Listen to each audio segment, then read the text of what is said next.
Do unhealthy foods, treats actually provide more comfort than so-called healthier foods and more nutritious foods? Good morning. If you're coming in, give me a hello. If you're on replay, drop a replay.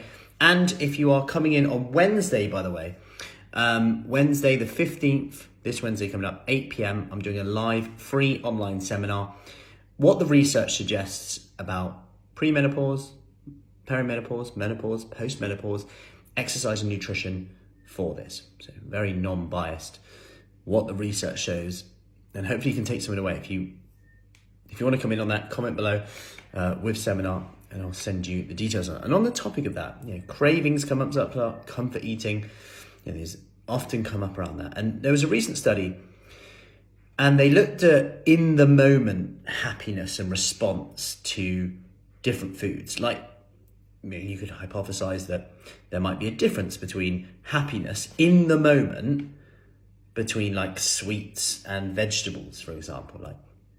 And what's interesting is they basically got people to rate their kind of how they felt, the pleasurable, the happiness during the meal, after the meal. And what they found was really interesting, that there was actually no difference between so-called unhealthy foods and healthy foods.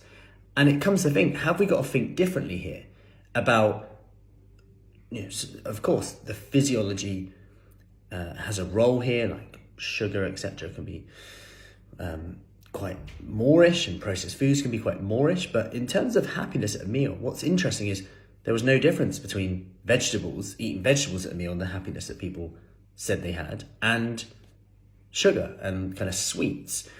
Dairy was a close behind, bread was in there as well. And it's quite interesting that vegetables provided that. And have we got to think differently about this? And even when we say, oh yeah, I just deserve a treat, oh that will make me feel better, I had that to make me feel better. How much of that is actually more habit, and we live up to that? Because our expectations are, if I eat that food, I will be happier, because that's a learned behavior. When I eat that food, I'm happier. Is it the food, or is it because we've just trained ourselves that when I eat that food, I'm happier? Who knows?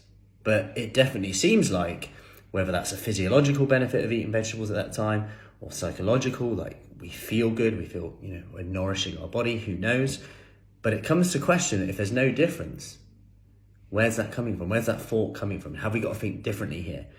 Not just from a physiological point of view of what the nutrients do to us, but also the psychological as well. So I hope that helps today. And I hope that helps you be happier when you're eating your vegetables with your Sunday roast today. Have a great day. Any questions, let me know, and I'll see you soon. Take care.